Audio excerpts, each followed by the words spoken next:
اس دنیا کی عمر بروج کے اعتبار سے 12,000 سال ہو چکی ہے. اس دنیا کی عمر سیارے کے اعتبار سے 7,000 سال ہو چکی ہے. اس دنیا کی عمر دن کے اعتبار سے 3,60,000 سال ہو چکے ہیں. جو دنیا گزر گئی وہ بڑی تھی، اس کا حصہ زیادہ تھا، لیکن جو دنیا باقی ہے وہ بہت تھوڑی ہے، زیادہ نہیں. پوری دنیا میں جو زبان بولی جاتی ہے 3,064 زبان بولی جاتی ہے، اس کے بعد زبان ختم. پوری دنیا میں 232 ملک ہیں، اس کے بعد دنیا ختم. پوری دنیا کی جو زمین ہے 13 کروڑ مربع میل، 13 کروڑ مربع میل زمین ہے، اس کے بعد دنیا کی زمین ختم. پوری دنیا میں 300 حصے پانی میں ہیں، 190 حصے میں یاجوج ماجوج آباد ہے، صرف 10 حصے میں باقی انسان آباد ہے. دریا میں 600 مخلوق کو اللہ نے پیدا کیا، دریا سے باہر 400 مخلوق کو اللہ نے پیدا کیا. اور آدم سے لے کر کے محمد تک جتنے لوگ قیامت تک آئیں گے اللہ کے سامنے کھڑے ہوں گے، ان کی جب سب کی گنتی ہوگی 120 سب میں دنیا کے لوگ ختم. اتنی بڑی دنیا کتنی چھوٹی ہو گئی، 120 سب میں گنتی پوری ہو گئی. آدم سے لے کر کے قیامت تک انسانوں کی گنتی پوری ہو گئی. لیکن اس افسوس میں بھی ایک خوشی ہے، اس غم میں بھی ایک خوشی ہے. 120 صف میں ہمارے نبی کی امت کتنی ہوگی؟ 80 صفوں میں. جنت میں جانے والے 3 طرح کے لوگ، ایک وہ لوگ ہوں گے جن کا حساب ہی نہیں ہوگا، بغیر حساب کتاب کے چلے گئے. دوسرے لوگ ہلکا حساب ہوگا، جنت میں چلے جائیں گے.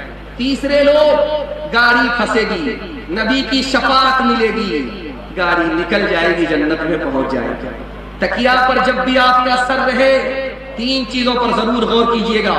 اللہ نے ہمیں انسان بنایا، بندر بنا دیتا تو ہم کیا بگاڑ لیتے. اللہ نے ہمیں مسلمان بنایا، مفت میں اسلام کی دولت عطا فرمائی، کوئی قیمت ہم نے نہیں چکائی، کوئی قربانی نہیں دی ہے، اللہ نے مفت میں اسلام کی دولت عطا فرمایا.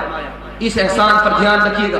اور تیسرا احسان، آخری نبی کی امت میں اللہ نے ہمیں پیدا فرمایا. اے نبی آپ کی تعظیم لکھ نہیں سکتا میں، اگر 7 سمندر نچوڑ دوں راحت، آپ کے نام کی ایک میم لکھ نہیں سکتا.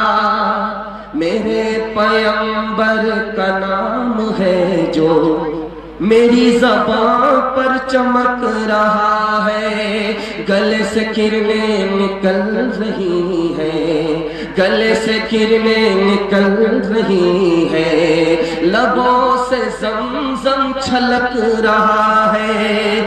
میں رات کے آخری پہر میں جب آپ کی نعت لکھ رہا تھا، لگا کے الفاظ جی اٹھے ہیں، لگا کے کاغذ دھڑک رہا ہے. میرے نبی کی دعا ہے یہ، میرے خدا کی ادائیں ہیں یہ، کہ خشک میٹے کا ٹھیکرا بھی حیات بن کر کھنک رہا ہے، کہ خشک میٹے کا ٹھیکرا بھی حیات بن کر کھنک رہا ہے.